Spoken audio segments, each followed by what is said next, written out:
Les élèves qui ont aussi besoin de trouver un stage cette année, quand on est élève de 3e ou de seconde, ça relève parfois du parcours du combattant. Et cette année, pour la première fois, tous les élèves en classe générale de seconde et technologique vont devoir faire un stage du 17 au 28 juin prochain. La mini-entreprise, est-ce qu'elle peut être une sorte d'alternative au stage cette année? Eh bien oui, un grand oui. Merveilleux. Il n'y a plus qu'à. Non, mais c'est vrai que le 17 juin, c'est demain matin. Bah oui. Et c'est vrai que c'est d'abord une très très bonne idée. Donc moi, je félicite le gouvernement d'y avoir pensé. Plus on fait de stages, et mieux c'est. D'ailleurs, on voit le succès des contrats d'apprentissage. On va passer la barre du 1 million. Donc plus on fait des stages en entreprise et plus on a ensuite le goût du travail, du métier. On découvre un petit peu tout ça. Et nous, on a des programmes longs, comme je le disais, effectivement sur toute l'année, mais on a des programmes plus courts qui peuvent se placer sur une semaine. Ça s'appelle la mini-entreprise M. D'accord. Il y a le S un jour, M une semaine et le L, c'est le programme long.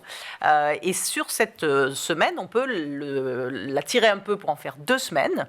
Donc on a une vraie alternative au stage, puisque les stages de seconde vont être sur 2 semaines. On a fait des stages de 3e d'une semaine, mais là c'est la seconde.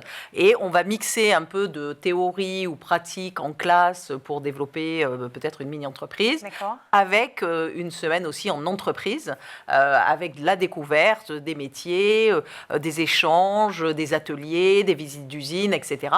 Et donc, ça va permettre d'absorber un certain nombre de jeunes qui, effectivement, n'ont pas toutes les facilités à trouver ce stage. Oui, c'est souvent même l'enfer. Et d'ailleurs, le fait, on a reçu récemment la porte-parole et la fondatrice de Trouve ta voix, qui est une association qui permet aussi aux enfants qui n'ont pas forcément la chance d'avoir un réseau de trouver un stage. Et elle dit, mais en fait, c'est une très bonne chose d'avoir un stage obligatoire. Le seul truc, c'est que maintenant que c'est obligatoire et que tout le monde le fait la même semaine, ça rend les choses beaucoup plus compliquées et ça demande un effort aussi de la part des entreprises.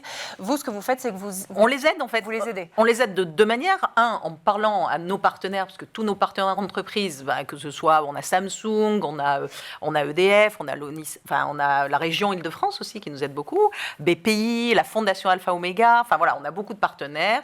Et ces partenaires-là, on les incite à prendre des stages, des jeunes de seconde. Mais on a aussi la possibilité de les accompagner, parce que souvent, on peut se dire, on aimerait bien, mais on n'est pas outillé pour. Et donc, on va mettre la pédagogie. Vous les aidez eux aussi. Et on les aide en disant, prenez-les, et nous, on va justement vous aider à accompagner ces jeunes, et vous ne serez pas seuls.